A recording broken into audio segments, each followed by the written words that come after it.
కంచుకోట రెండవ భాగం. సర్పకేతుడు యువరాజుతో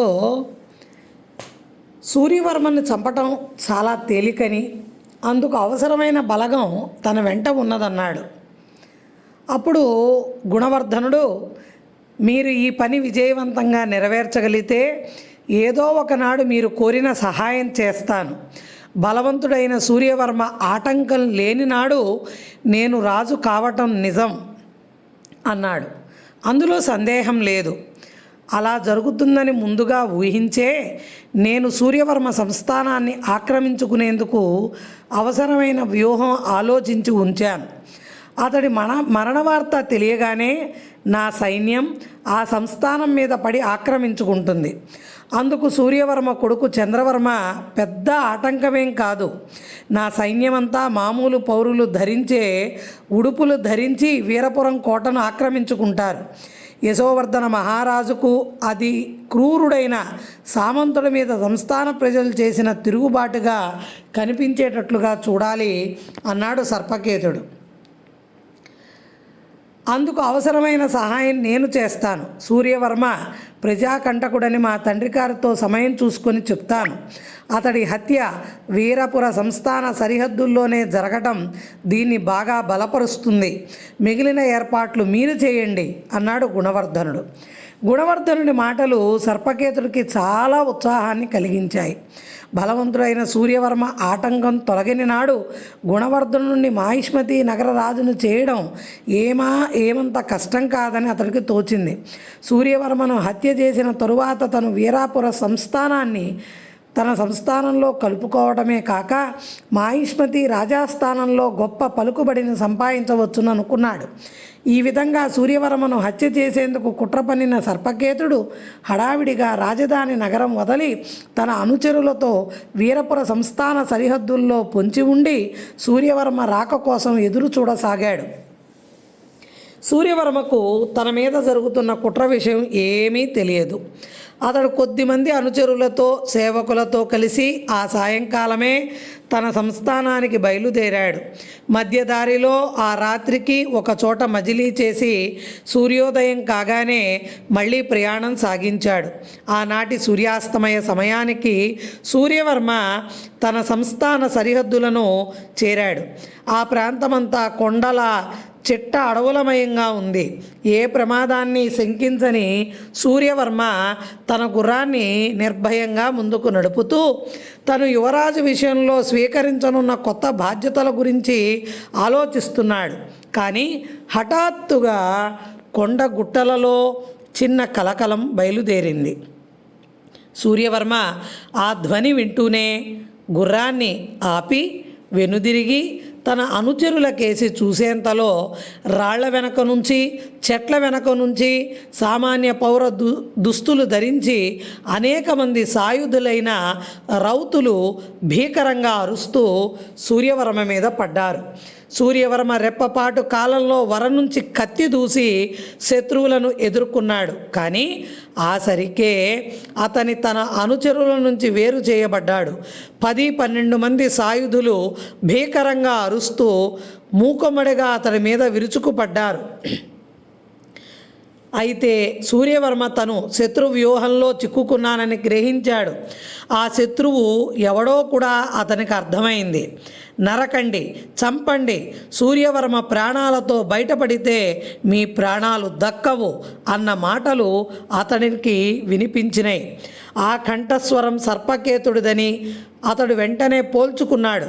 సూర్యవర్మ చేతి కత్తి గాలిలో రివ్వుమని భయంకరంగా ధ్వనించింది.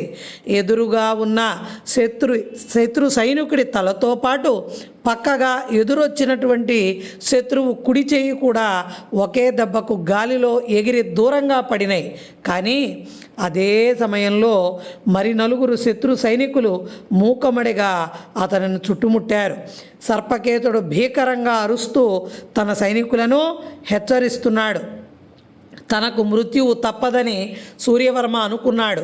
హఠాత్తుగా అతనికి తన కుమారుడు చంద్రవర్మ గుర్తుకు వచ్చాడు. తన మరణం తరువాత సర్పకేతుడు తన సంస్థానాన్ని ఆక్రమించుకునేందుకు ప్రయత్నించి తీరుతాడు. ముందుగా తన కుమారుణ్ణి తగు జాగ్రత్తలో ఉండవలసిందిగా హెచ్చరించగలిగితే ఎంత బావుండును అనుకున్నాడు. సుబాహు సుబాహు అని పెద్దగా కేకవేస్తూ సూర్యవర్మ శత్రు అశ్వికుల్లో ఒకడిని కత్తితో నిలువున నరికి మరొకడి గుర్రాన్ని గుండెల్లో పొడిచి అది అదనుగా తన గుర్రాన్ని వెనక్కు తిప్పాడు. అంతలో దూరం నుంచి అయ్యా ప్రభు వస్తున్నాను అన్న జవాబు వినపడింది. నువ్వు వెంటనే వీరపురానికి వెళ్ళి చంద్రవర్మతో సూర్యవర్మ మాట ముగించక ముందే ఒక శత్రు సైనికుడు అతన్ని వెనక నుంచి కత్తితో పొడిచాడు. ఆ కత్తిపోటుకు సూర్యవర్మ అబ్బా అంటూ గుర్రం మీద నుంచి కిందకు పడిపోయాడు. అదే సమయంలో అతడి శరీరం మీద మరికొన్ని కత్తి దెబ్బలు బలంగా తగిలాయి. అదుగో ఒకడు పారిపోతున్నాడు, వాణ్ణి తరిమి చంపండి. ఈ వార్త ముందుగా వీరపురంలో తెలియకూడదు అంటూ సర్పకేతుడు గావు కేక పెట్టాడు. ఆ వెంటనే 4-5 అశ్వికులు పారిపోతున్న సుబాహుణ్ణి వెంటబడ్డారు. సుబాహుడు సూర్యవర్మ సేవకుల్లో చాలా నమ్మకస్తుడు. అతడు బాల్యం నుంచి సూర్యవర్మను సేవిస్తున్నవాడు. అతడు మంచి తెలివితేటలు కలవాడే కాక చాలా ధైర్య సాహసాలు కూడా కలవాడు. తన ప్రభువుని రక్షించడం సాధ్యం కాదని గ్రహించగానే సుబాహుడు అక్కడి నుంచి పారిపోయి జరిగిన ఘోరం సంగతి ముందుగా చంద్రవర్మతో చెప్పాలనుకున్నాడు. అంతలో సూర్యవర్మ హెచ్చరిక వినిపించింది. సుబాహుడు తన గుర్రాన్ని శత్రు అశ్వికుల మధ్య నుంచి పక్కకు దూకించి కొండదారి వెంట నడిపాడు. గుర్రం అతివేగంగా పరిగెత్తుతున్నది. సుబాహుడు వీరపురం చేరాలంటే ఆ కొండపైనున్న చుట్టుదారి వెంట పోవాలి. ఆ మార్గం చాలా ఇరుకైనది. 2 గుర్రాలు ఎదురుబొదురుగా తప్పుకునేందుకు మాత్రమే ఖాళీ ఉంటుంది. గుర్రాన్ని కొండ మీదకి ఎక్కిస్తూ సుబాహుడు వెనుదిరిగి చూశాడు. అతనిని వెంబడిస్తున్న అశ్వికులు కూడా తమ గుర్రాలను ఒకదాని వెనక ఒకదానిని కొండ ఎక్కిస్తున్నారు. శత్రు సైనికులకు సుబాహుడికి మధ్య ఉన్న దూరం దాదాపు బాణం వేటుకు అందనట్లుగా ఉంటోంది. తనకు శత్రువులకు మధ్య ఉన్న దూరాన్ని మరికొంత ఎక్కువ చేసుకోగలిగితే తప్ప లేకపోతే శత్రువుల బాణాలకు తను ఆహుతి కావలసి వస్తుందని సుబాహుడు గ్రహించాడు. అతడిలా ఊహిస్తున్నంతలో రివ్వుమంటూ ఒక బాణం వచ్చి అతనికి 10-12 గజాల వెనుకగా టక్కుమంటూ ఒక కొండ రాయికి బలంగా తగిలి 2గా విరిగి కింద పడిపోయింది. సుబాహుడు తన గుర్రాన్ని గట్టిగా అదిలించాడు. అది మరింత వేగంగా పోసాగింది. వెనుక రివ్వుమనే బాణాల చప్పుడు కేకలు వినిపించసాగుతున్నాయి. కొంచెంసేపు తరువాత అతడు వెనుదిరిగి చూశాడు.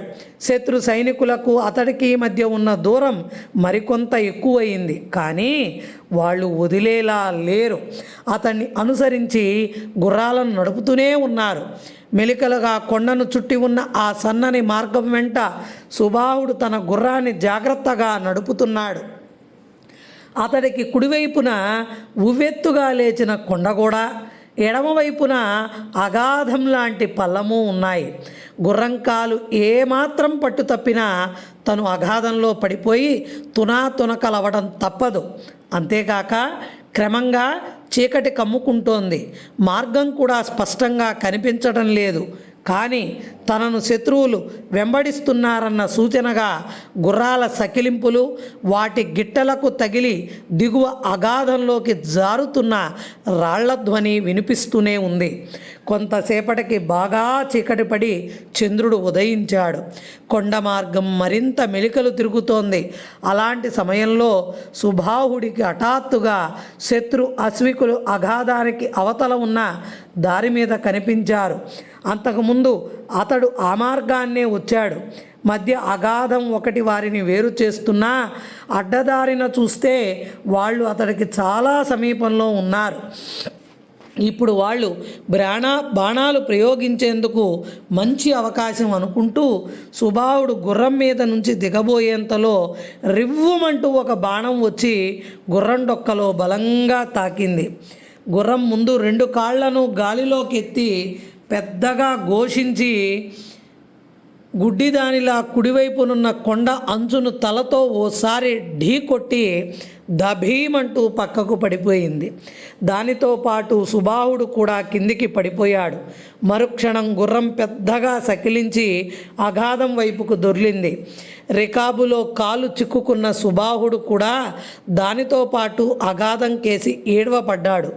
5-6 పొర్లిగింతల తరువాత కొంచెం ఏటవాలుగా ఉన్న ఆ ప్రదేశంలో సుబాహుడి చేతికి ఒక బలమైన చెట్టు కొమ్మ దొరికింది. అతడు దానిని బలంగా 2 చేతులతో పట్టుకున్నాడు. అతడి కాలి నుంచి రిగాపు జారిపోయింది.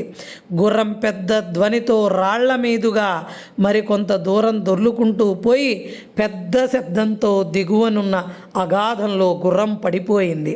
అగాధానికి అవతల గల కొండ మార్గం మీద నుంచి మూకుమ్మడిగా కేకలు చప్పట్లు వినిపిస్తున్నాయి. శత్రువులు తనను హతమార్చామని భ్రమపడుతున్నారని సుబాహుడు గ్రహించాడు.